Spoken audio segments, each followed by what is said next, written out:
What if the ancient gods weren't just myths? Imagine a world where the divine power of Amun-Ra, once the supreme deity of Egypt, could be reawakened today. This isn't just history. It's a profound spiritual journey into the very real possibility of resurrecting ancient Egyptian magic and its implications for our modern world. You have been fed a story of superstition, a comforting but disempowering tale of a primitive people clinging to good luck charms, to carved stones and golden trinkets, hoping that a distant and fickle god would grant them his favor. You have been shown the beautiful, intricate objects excavated from the sands of time, the scarabs, the ankhs, the jed pillars, and you have been told that these were the amulets of the ancient Egyptians, the physical prayers of a civilization that was still fumbling in the spiritual dark. You have been taught to see these objects as artifacts of belief. You are about to learn to see them as instruments of science. The entire concept of a talisman, as it has been presented to you, is a lie. A beautiful, simple, and carefully constructed lie designed to hide a technology so profound, so powerful, and so intrinsically a part of your own being that its rediscovery would render the entire modern paradigm of power, of sickness, and of lack obsolete. The greatest of these technologies, the most secret and the most potent, were the so-called Talismans of Amun-Ra. But these were not objects that he wore. They were principles that he was. They were not trinkets that he possessed. They were cosmic laws that he embodied. And the secret that has been buried for 4,000 years is not where to find these talismans. It is how to build them within the very fabric of your own soul. The modern world, in its arrogant and blind materialism, can only conceive of power as something external, something to be acquired.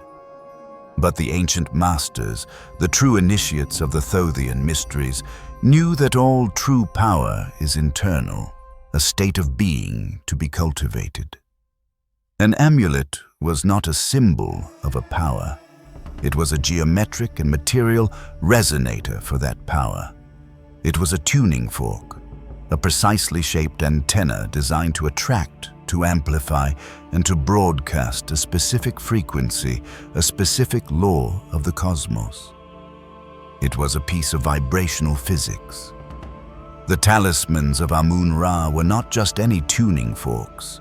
They were the master instruments, the ones tuned to the very keynote of creation itself.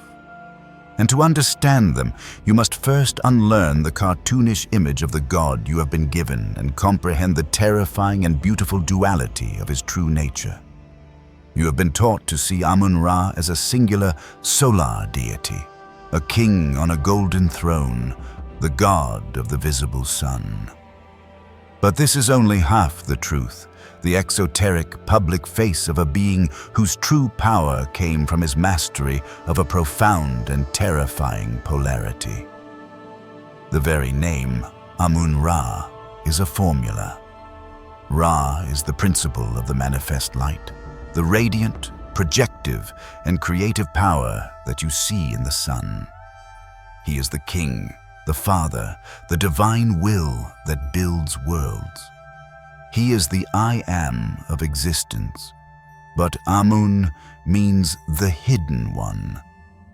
He is the principle of the unmanifest, the great, dark, and silent void from which all light is born. He is the abyss of pure potential, the cosmic womb, the great silence that lies behind the roar of creation. Amun-Ra is not a sun god. He is the god of the union of the void and the sun. He is the god who has mastered the sacred marriage of the darkness and the light within his own being. And because of this, his power of protection is not a simple shield of light. It is a complete and total system of cosmic sovereignty, a technology that operates on both the seen and the unseen planes of existence. The secret talismans of Amun-Ra are not a collection of objects. They are a trinity of divine principles, three interconnected technologies of the soul that, when mastered and integrated, create a state of protection so absolute that it is not protection at all. It is a state of being that is so coherent, so sovereign, and so aligned with the very laws of reality that there is nothing from which it needs to be protected. The first of these secret talismans was the Scepter of the Unseen Law.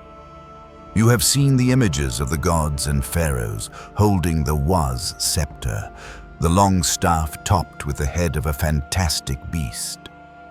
You have been told it is a symbol of power and dominion. This is a childishly simplistic translation. The Was scepter was not a symbol of power. It was the instrument of a very specific kind of power. It was the symbol of the initiate's alignment with the invisible laws of the cosmos. It was the talisman of Ma'at. You have been taught that Ma'at is the goddess of justice, a moral principle of right and wrong. This is the exoteric lie. Ma'at is not a moral law. It is a law of physics. It is the principle that the universe is a single, interconnected, and holographic web of cause and effect.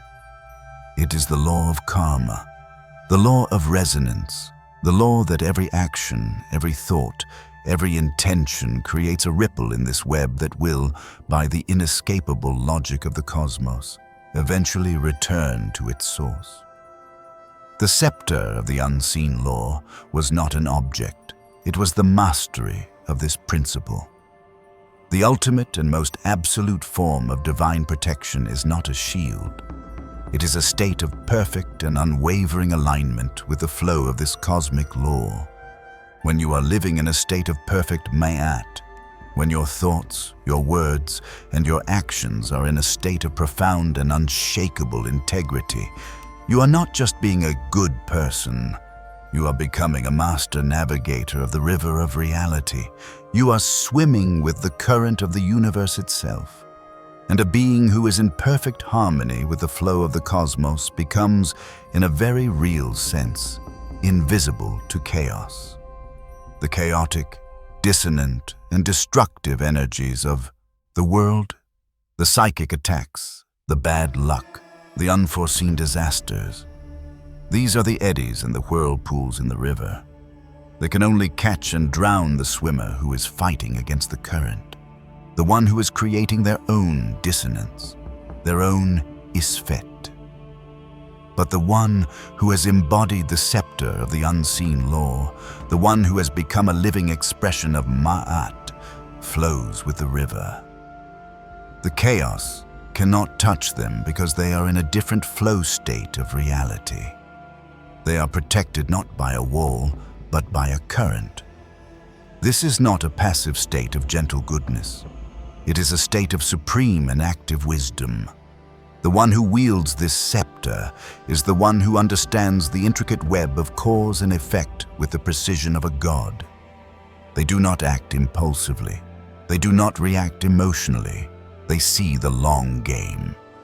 They understand that a single, small act of integrity in this moment can create a tidal wave of positive consequence in the future.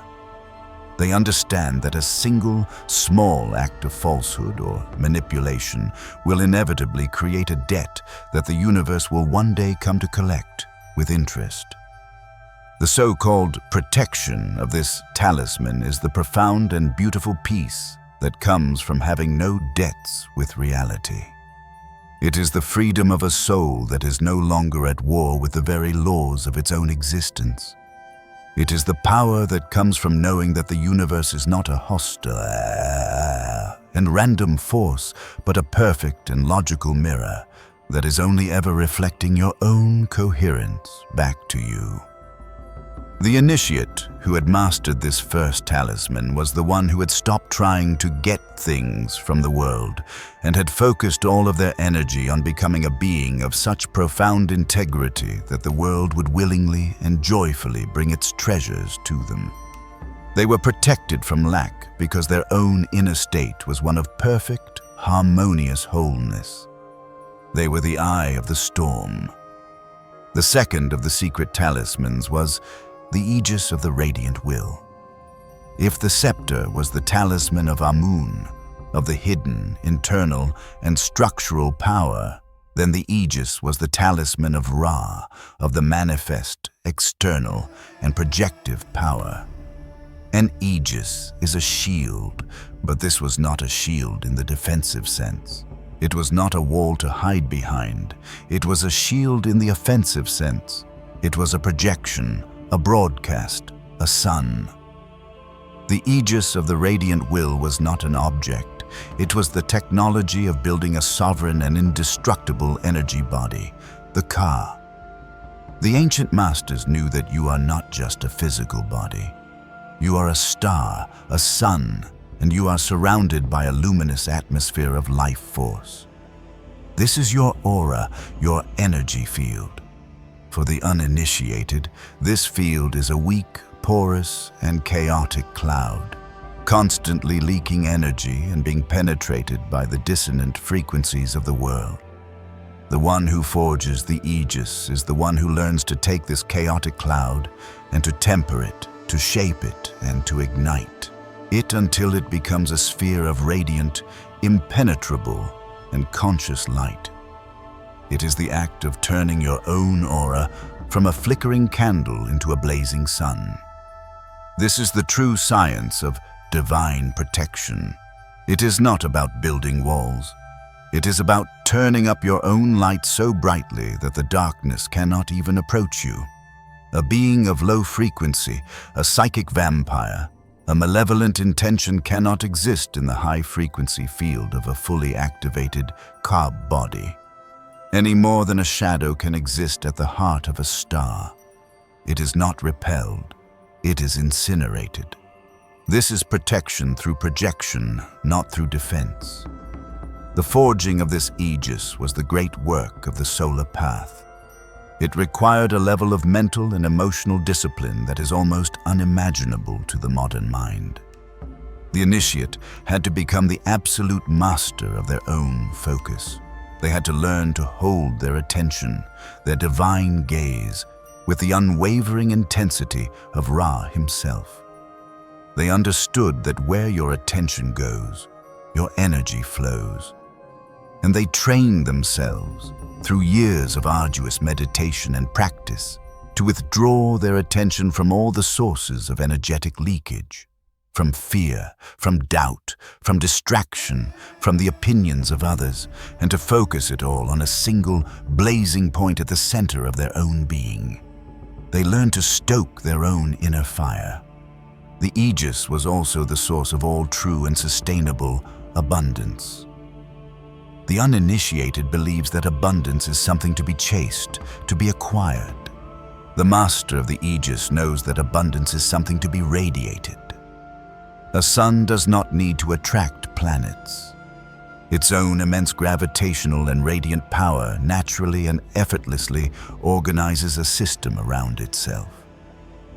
The one who has forged the Aegis becomes a human sun. Their very presence, their coherent and powerful field of radiant will, becomes a gravitational force in the quantum field. Opportunities, resources, wealth, and helpful people are not things they have to struggle for. They are things that are naturally and inevitably drawn into their orbit. They do not seek abundance. They are the center around which abundance constellates. They are not a part of the economic system. They are an economic system of one. They are a source, not a consumer. This is the power of the radiant will. It is a protection so profound that it does not just keep you safe. It makes you the very source of safety and abundance for all who enter your field. The third, and most esoteric, of the secret talismans was the Scarab of the eternal becoming. You have seen the image of the scarab beetle, the caper. You have been told that it is a symbol of rebirth, a charming metaphor based on the beetle's habit of rolling a ball of dung, which was seen as a parallel to Ra pushing the sun across the sky. This is the story for children. The truth is infinitely more profound, and it is the key that unlocks the other two talismans and turns them from a static state of being into a dynamic and unstoppable force of evolution. The hieroglyph Keper does not just mean rebirth. Its more accurate and powerful translation is to come into being, to transform, to become. The Scarab of the eternal becoming was not an object. It was the mastery, of the law of transformation itself. It was the ultimate and most terrifying form of divine protection, a protection based not on stability, not on strength, but on the absolute and total embrace of impermanence. The initiate who had mastered the first two talismans, who had become a living law of Ma'at and a radiant sun of sovereign will, was a being of immense and stable power.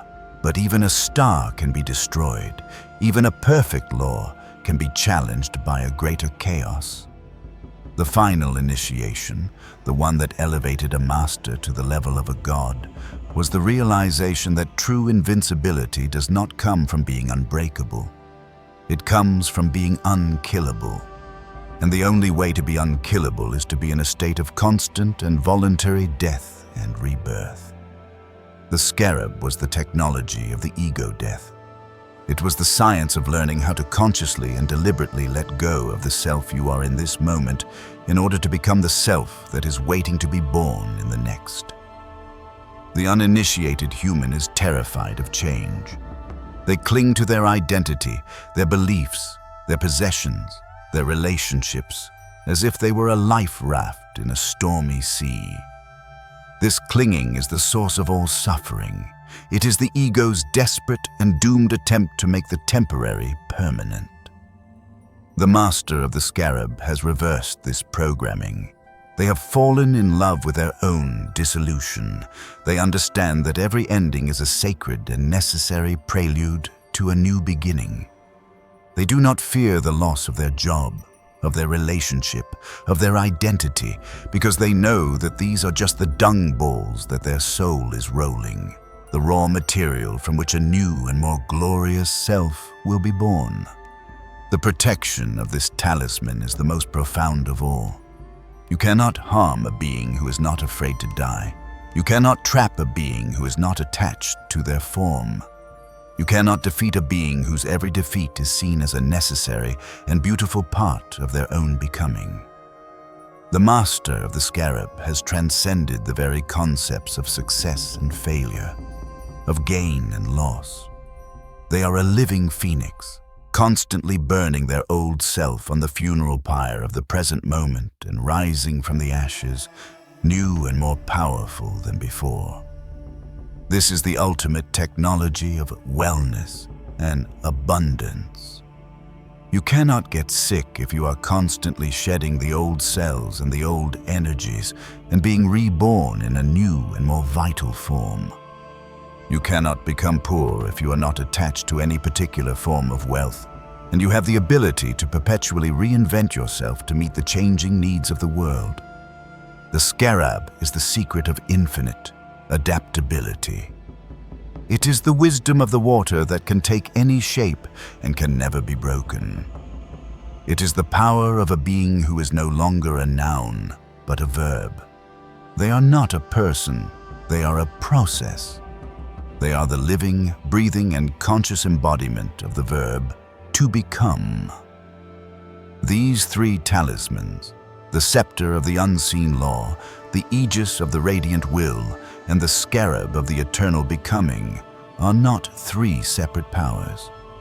They are a single, unified, and all-powerful system of divine and sovereign consciousness. The Scepter is the foundation of integrity, the alignment with cosmic law. The Aegis is the active and radiant projection of that aligned will into the world. And the Scarab is the dynamic and fluid engine of transformation that allows the entire system to perpetually evolve and to never become stagnant or brittle. To build this trinity of power within yourself is to activate the ring of Amun-Ra in its truest and most complete form. It is to become a living God, a being who is both the hidden, structural law of the void and the radiant creative power of the sun, and who is in a constant state of beautiful and effortless becoming. And the system you live in, the one that is built on the principles of fear, of lack, and of stagnation, is pathologically and mortally terrified of a being who has achieved this state. And now we must perform the ultimate act of alchemy. We must take these cosmic and divine principles, and we must find them in the only place they have ever truly mattered, within the humble and forgotten temple of your own being. You are a holographic fragment of the cosmos. Therefore, the blueprints for these talismans are not in a lost book or a secret chamber. They are encoded within your own spiritual DNA. The work is not to find them, it is to activate them. The forging of the scepter of the unseen law is the work of cultivating absolute and unwavering integrity. It is the decision to become a warrior of Ma'at in your own life. This begins with the sacred and difficult practice of radical self-honesty. You must be willing to look into the mirror of your own life and to see where you are out of alignment, where you are living a lie, where you are compromising your own truth for the sake of comfort or approval. You must become a divine scribe of your own soul, meticulously recording your own patterns of cause and effect. When you experience suffering, you must have the courage to trace it back to the dissonant cause that you yourself set in motion. This is not an act of self-blame. It is an act of supreme and empowering self-responsibility. To wield the scepter is to live a life that is so transparently and unapologetically true that your every action becomes a prayer, your every word a spell of harmony. It is the path of making your inner world and your outer world a perfect and seamless reflection of each other. The forging of the Aegis of the radiant will is the work of mastering your own divine attention. Your focus is the most powerful and the most valuable currency you possess, and you have been taught to squander it. The system you live in is a vampire of attention, a machine designed to scatter your focus, to drain your will, and to keep your inner sun in a state of perpetual eclipse. To forge the Aegis is to stage a rebellion against this machine. It is to become a ruthless and loving guardian of your own mental and emotional space. This is the practice of mental discipline. It is the art of choosing your thoughts with the same care that you would choose the food you eat. It is the science of emotional transmutation, of learning to take the raw, chaotic energy of your lower emotions and to alchemize it into the high-frequency fuel of your creative will. You do not suppress the fear. You use its energy to fuel your courage. You do not deny the anger. You use its fire to forge your purpose. The forging of the Aegis is the act of turning your own consciousness from a leaky and chaotic cloud into a focused and coherent laser beam of pure intention. It is the choice to stop being a passive reflector of the world's light and to become your own sun. The activation of the Scarab of the eternal becoming is the most profound and the most difficult work of all. It is the work of embracing your own death, not the physical death at the end of your life, but the 1,000 small deaths that are required for your own evolution. It is the practice of letting go. It is the art of non-attachment. You must be willing on a daily basis to let the person you were yesterday die. You must be willing to let go of your old beliefs, your old stories, your old identities, even the ones that have brought you comfort and success. This is the path of the sacred fire. You must be willing to periodically and consciously walk into the flames of the unknown, to allow your old self to be burned away to ash, so that a new and more powerful self can be born. This is the path of the shadow work, of facing the parts of yourself that you have disowned and loving them into a new form. It is the path of forgiveness, of releasing the energetic anchors to your past that are preventing your future from being born. To activate the Scarab is to fall in love with the process of your own becoming. It is to find your ultimate security not in what you have, but in your infinite capacity to create and to recreate yourself anew in every moment. These are not three separate paths. They are a single, unified, and all-powerful technology of the soul. The Scepter is the foundation of your temple. The Aegis is the radiant fire that burns on its altar. And the Scarab is the great and beautiful mystery of the smoke that rises from that fire, forever changing, forever ascending, forever free. The ancient Egyptians did not pray for protection. They did not beg for abundance. They did not hope for wellness. They became the living, breathing, and geometric embodiment of these principles. They understood that the universe does not give you what you want. It gives you what you are. And they dedicated their entire science, their entire art, their entire civilization to the one and only project that truly matters. The project of becoming a god.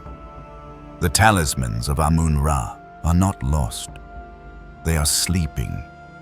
They are sleeping in the silent, forgotten chambers of your own soul, and the world you are living in is a testament to what happens when that power is forgotten. It is a world of sickness, of lack, of fear, of chaos.